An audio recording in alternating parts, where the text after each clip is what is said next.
Hi friends, இன்றைக்கி நம்ம என்ன பார்க்க போகிறோன்னா மட்டன் சூப் ரசம் சாதம் தான் பார்க்க போகிறோம்.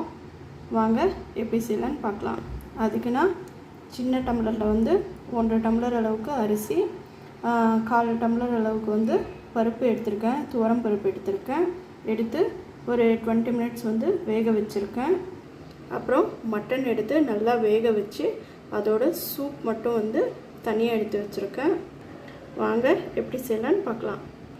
ஒரு மிக்ஸி ஜார் எடுத்து அதில் ஒரு 10 பல் பூண்டு உரிக்காமல் போட்டிருக்கேன். 1 டீஸ்பூன் அளவுக்கு சீரகம், 1/4 டீஸ்பூன் மிளகு, இது மூணுத்தையும் போட்டு நல்லா கொரகொரப்பாக அரைச்சிக்கலாம். கொரகொரப்பாக அரைச்சி எடுத்துக்கிட்டோம். இப்போ நான் 3 நல்லா பழுத்த தக்காளியாக எடுத்து வச்சுருக்கேன். சின்ன சின்னதாக தான் இருக்குது. இதையும் மிக்ஸி ஜாரில் போட்டு நல்லா கொரகொரப்பாக அரைச்சி எடுத்துக்கலாம்.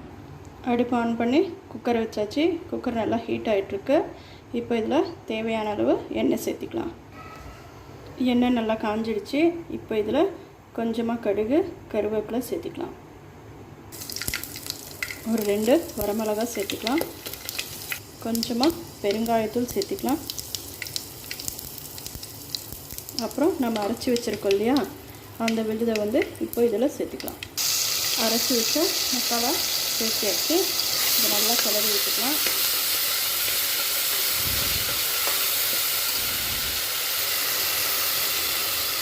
கொஞ்சமாக மிளகாய்த்தூள்,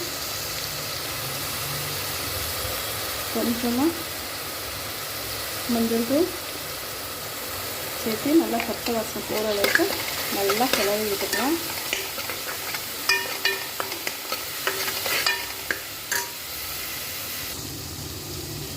நான் இந்த சின்ன டம்ளரில் தான் அரிசி பருப்பு 2 டம்ளர் அளவுக்கு எடுத்திருக்கேன். 2 டம்ளருக்கு 4 டம்ளர் அளவு தண்ணி.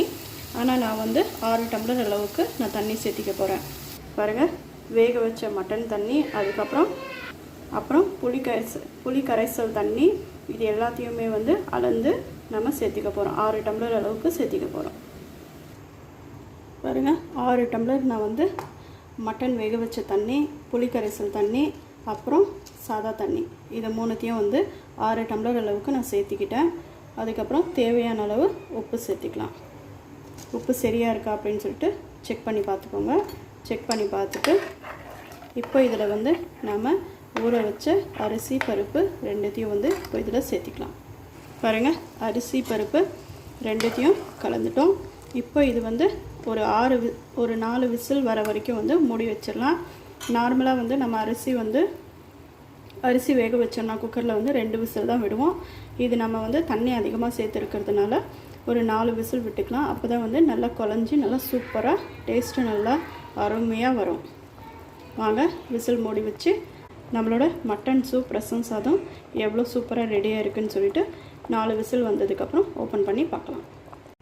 பாருங்கள், 4 விசில் விட்டதுக்கப்புறம் நம்மளுடைய மட்டன் சூப் ரசம் சாதம் பாருங்கள் எவ்வளோ சூப்பராக நல்லா குழஞ்சி எவ்வளோ சூப்பராக ரெடியாக இருக்குது அப்படின்னு சொல்லிட்டு நீங்களும் இதை வீட்டில் கண்டிப்பாக ட்ரை பண்ணி பாருங்கள். ட்ரை பண்ணி பார்த்துட்டு டேஸ்ட் எப்படி இருந்தது அப்படின்னு சொல்லிட்டு மறக்காமல் கமெண்ட் பண்ணுங்கள். லைக் அண்ட் சப்ஸ்கிரைப் பண்ணுங்கள். தேங்க்யூ.